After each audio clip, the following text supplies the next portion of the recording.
Bienvenue dans l'émission Ose ta différence.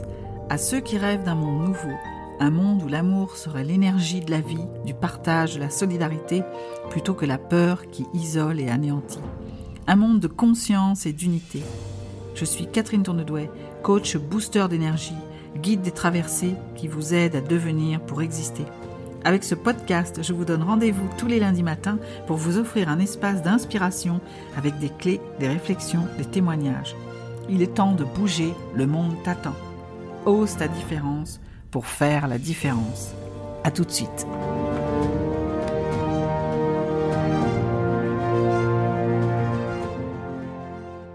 Bienvenue dans cet épisode où je mets en avant l'histoire d'une vie.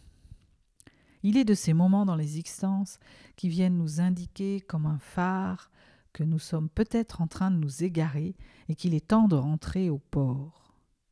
Je vous raconte aujourd'hui l'histoire de Daniel qui nous montre comment on peut être guidé vers ce que l'on a à faire.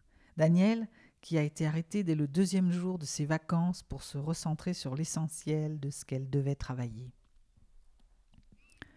Laissez-moi vous raconter son histoire.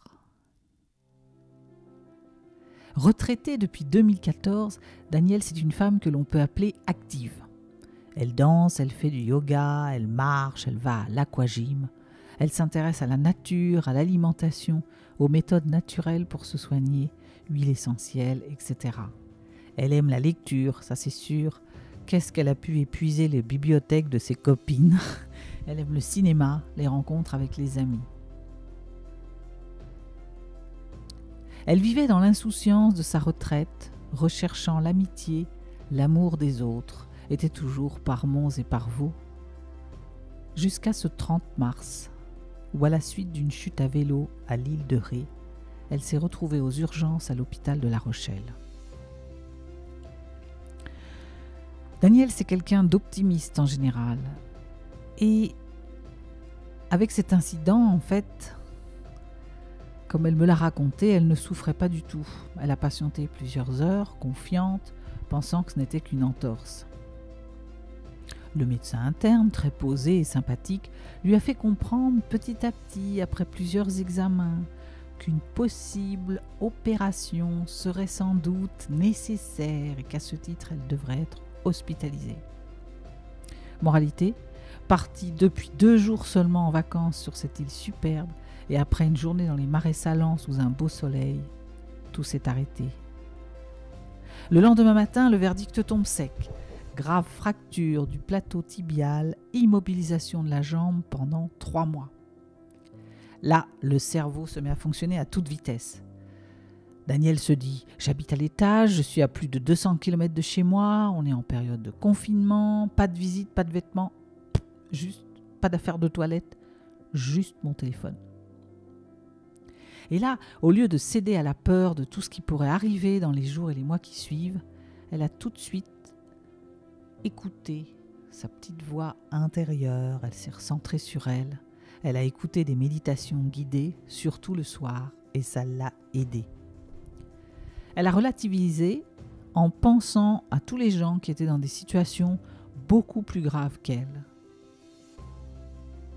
Et elle a pu vivre chaque jour sans peur finalement, l'opération, la greffe, en restant confiante et sereine, sans peur du lendemain, sans se demander comment ça allait se passer et comment ça pouvait évoluer.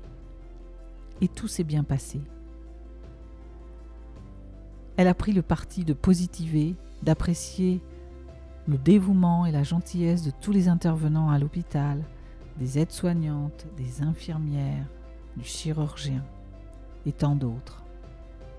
Elle a assumé pas à pas les déclarations aux assurances, prévenir ses proches, s'occuper du rapatriement, trouver un centre de rééducation.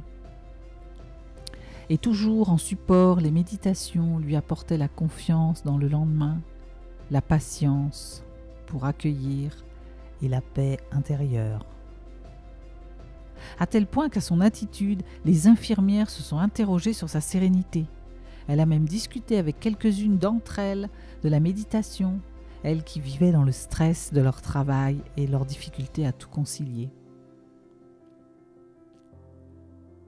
Daniel, qui cherchait à toujours se faire aimer des autres à tout prix, a reçu beaucoup d'amour, de soutien de sa famille et de ses vrais amis.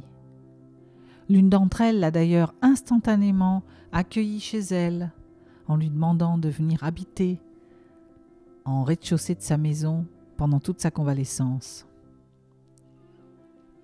Après 3 mois sans poser le pied par terre, vécu entre fauteuil roulant et la marche à cloche-pied, elle a pu commencer à réapprendre à marcher, non sans mal, timidement au début, puis de plus en plus assurément, et à se remuscler, à retrouver le bonheur du retour à son indépendance.